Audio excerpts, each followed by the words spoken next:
Eileen coming at you from Just Kettlebells, and today I'm going to start a series that we're putting out. We're under shutdown here, shelter at home order in Illinois, so the studio is no longer open to the public. So I am not going to be doing online classes. I have a hard time. I really need to be able to see my people and train with them in order to teach people to swing and really to have a productive class. So I'm not going to be doing online classes, but what I'm going to do instead is a series of videos for how to work out at home on your own with some variations to do with a light bell. One of the things that I find for most people is most of my clients do actually have a couple of kettlebells at home, and a couple of my students have borrowed some, which is fine. Let me know if you're interested in doing that. But then they get home and they can't really do the same workout or training that they would do in class because they don't have access to the heavier bells that we have in class. So this series will teach you how to kind of make a light bell feel heavier, or be able to still get some good training experience with lighter bells. You can think about it as an opportunity to really go back to the basics and work on form, work on some variations, deload a bit, take a break, and then when we are up and running again, you should be even stronger and have not lost anything in the meantime. So today I'm doing variations for the deadlift with a light bell, and I have some different sized light bells, and depending upon what bell size you have and where your strength level is with the deadlift, you can pick one of these variations. Now I always like to start my workouts with a deadlift because it's usually my heaviest lift. It's the lift that I'm using the heaviest bells with, and it's a good way to start my session, get my body ready for the heavier weights, and then pretty much anything I pick up after that feels a little lighter, which I kind of like. So I'm going to start with some variations. The first one is a static stomp deadlift, and so you can have a lighter bell than you would normally lift. You would do regular deadlift, but then here you're just going to hold this position for a count of whatever, 30 seconds, 60 seconds, 2 minutes, whatever you can do, and then you can do a series of these where you're just doing the hold. And so the focus here is really on keeping this nice posture, keep the glutes tight, keep the chest up, keep the shoulders back. You don't want to start falling like this when you're holding the bell. You also don't want to do, as so many people do, kind of lean into it in order to support the weight. You want to take a nice tall posture and really be using your muscles to control the weight. So I'm going to come on down. So that's number one, static stomp deadlifts. Number two is a ballistic deadlift. So instead of really focusing on that top portion, we're going to be focusing on moving faster through the bottom.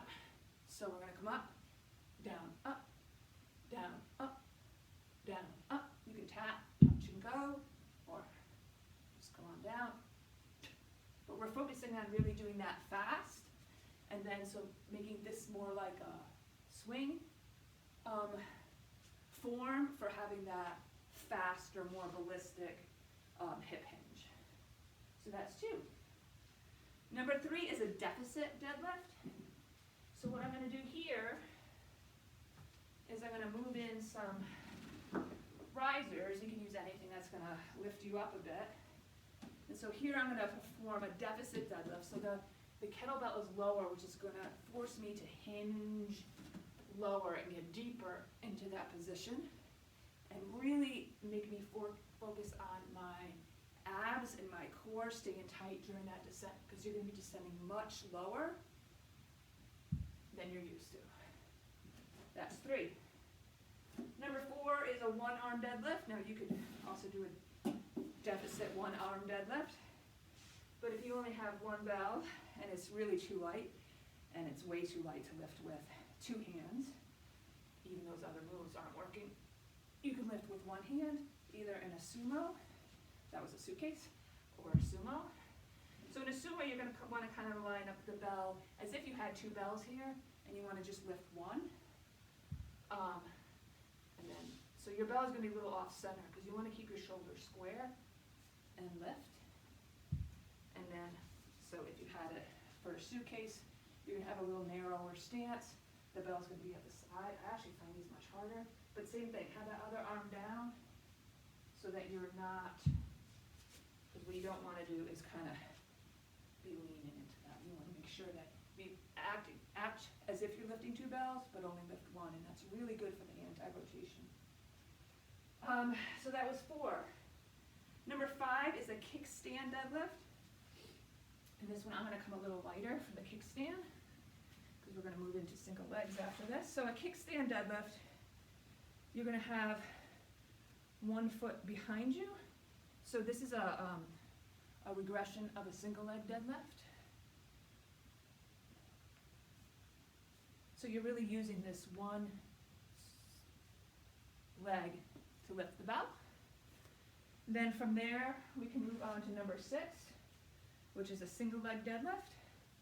So here we're actually going to come off this foot in the back. It's key really to keep this leg nice and tight. This leg is going to be loose. This side of your body is going to be nice and tight. You're going to come down and up. Almost a little sloppy.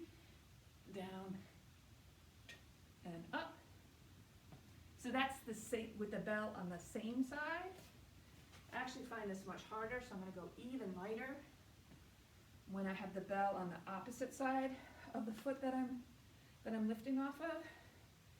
So here again, I'm going to have this side hinging, this side nice and tight. I'm going to come down and I'm going to lift. So that is single leg deadlift, same side and contralateral. And the last one I have on the board, I don't know if you can really see the board, but I'll post a clip of it underneath, is banded deadlifts. So banded deadlifts could go a couple ways. You can do it vertically. So I can have the band here, and then lift, and then I can feel the resistance here, and this is actually pretty loose, so you can tighten this up a bit if you want. And then that really focuses on the pull up and the hip hinge there. The other way I can do this, hopefully you'll be able to see it in the camera, is I can do this horizontally. Now I have a band attached to the wall here, and I'm gonna lift here. And this one is really good for this, where the bell wants to pull you forward, really keeping shoulders back and engaging and keeping good posture there, where the bell is going to try to pull you forward and you have to resist that. And so that one is really good too. And I don't do it enough. So this is an opportunity to explore variations of the movements with lighter bells. And hopefully, as I said in the end, you'll be stronger for it, as I think as we all come through this crisis, we're all going to be stronger for it. So stay safe, stay strong, and thanks for watching.